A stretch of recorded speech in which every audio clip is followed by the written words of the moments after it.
And that incident taught me the priority and urgency of addressing the issue of violent extremism, not only in our society, but at global level. Today, if you look at the world scene, we have entered an age of demagoguery.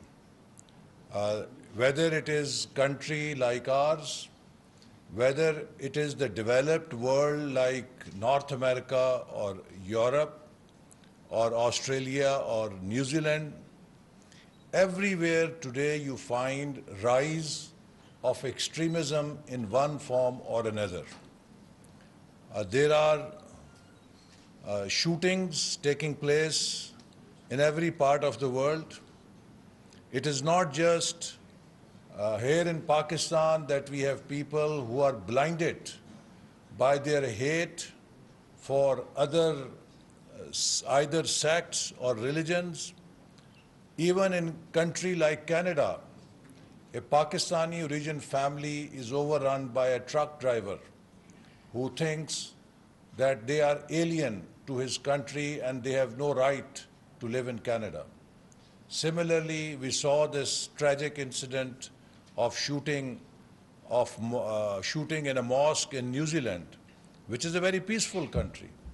So why is all this happening? I think one of the fundamental drivers behind these developments is the new power of information. We used to live in the age of mass media.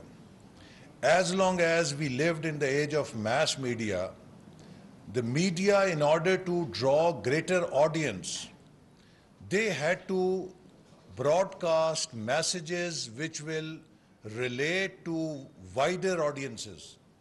Those messages had to be unifiers, unifying people. You needed to look at the common threads so that you can draw greater audience towards your broadcasting message.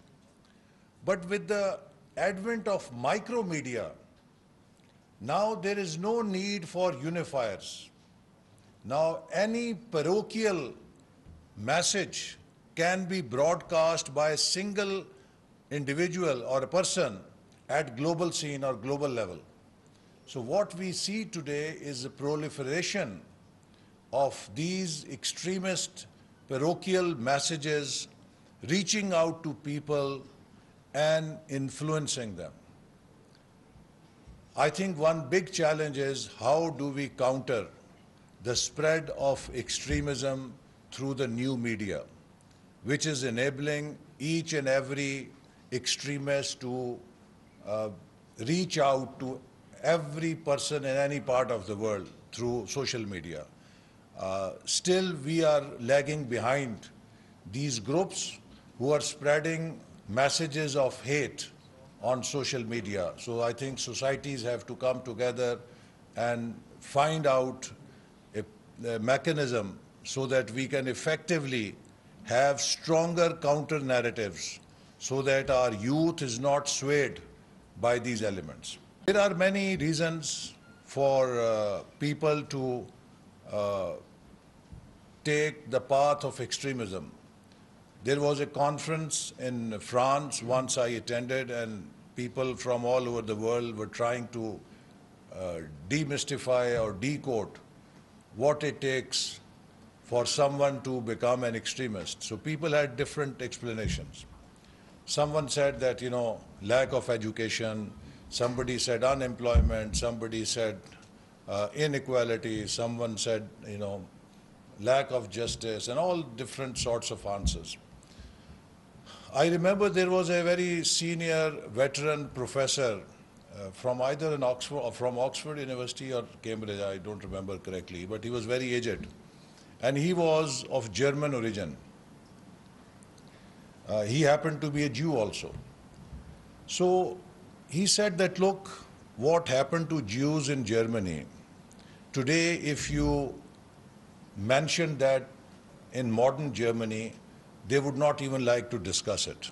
It was so embarrassing for them. But were Germans illiterate nation? were Germans unsophisticated people? Actually, German nation is one of the very advanced nations in Europe.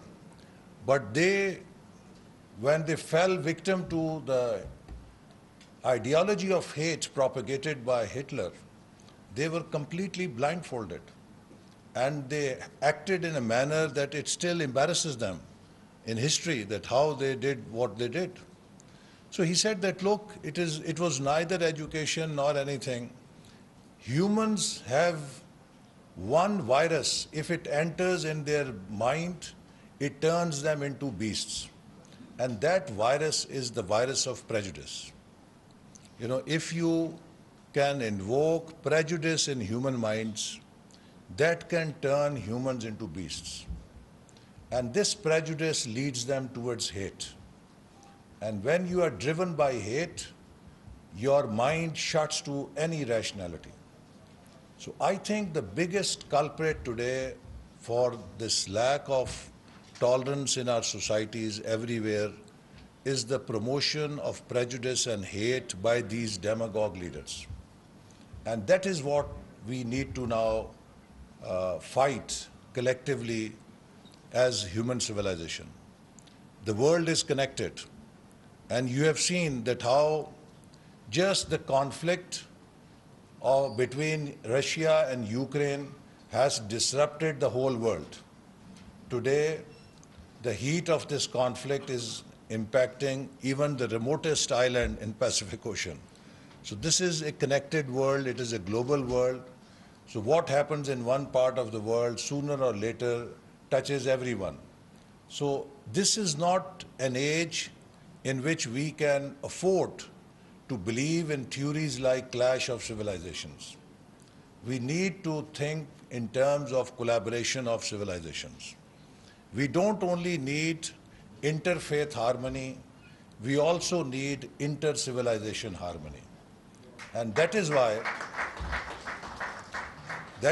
you know, one of the challenges I have taken is to set up a center of excellence in which we will not only work to promote tolerance or understanding interfaith harmony, but also try to bring representatives of different civilizations together so that we can also promote global understanding so that humans can live in harmony, having different cultures, different religions, and they can have greater understanding for each other. So with these words, I would really like to compliment the organizers for bringing everyone together. Religion, as you know, it was pointed out, is a message of God which promotes peace, which wants to bring harmony in this world. And if anyone uses religion to divide the people or to have bloodshed, I think they have misunderstood religion. Religion is the gift of God to connect people with God and to recognize that all creations of God are worthy of respect and worthy of our love. So therefore, if we are not respecting God's creations, we are not true believers. And Islam has gone to the extent that Prophet Muhammad sallallahu alaihi wasallam said that if any Muslim would do any injustice to a non-Muslim, I will be a complainant on behalf of that non-Muslim against that Muslim on Day of Judgment. I don't think that you can have a stronger, commitment to the rights of non-Muslims, that where Prophet of our religion says that if any non-Muslim is done any wrong, I will be the complainant on behalf of that person on Day of Judgment. Similarly, he said to his companions, should I tell you a deed which is more sacred than your prayers, than your fasting, than your charity? The companions of the Prophet asked, O Prophet, what is that deed which is even superior to fasting and praying? He said, promoting peace among people, because discord destroys the society and humanity. So he has placed so much premium on bringing peace in society, settling conflicts. If we are not following his instructions, I think, then we are not understanding Islam in true spirit. And similarly, every faith has promoted similar teachings amongst its followers. So we all need to work together so that we understand each other better, and we try to fight these messages of hate and prejudice as one body, as one human body, because our world cannot afford to have such bloodshed and such conflicts.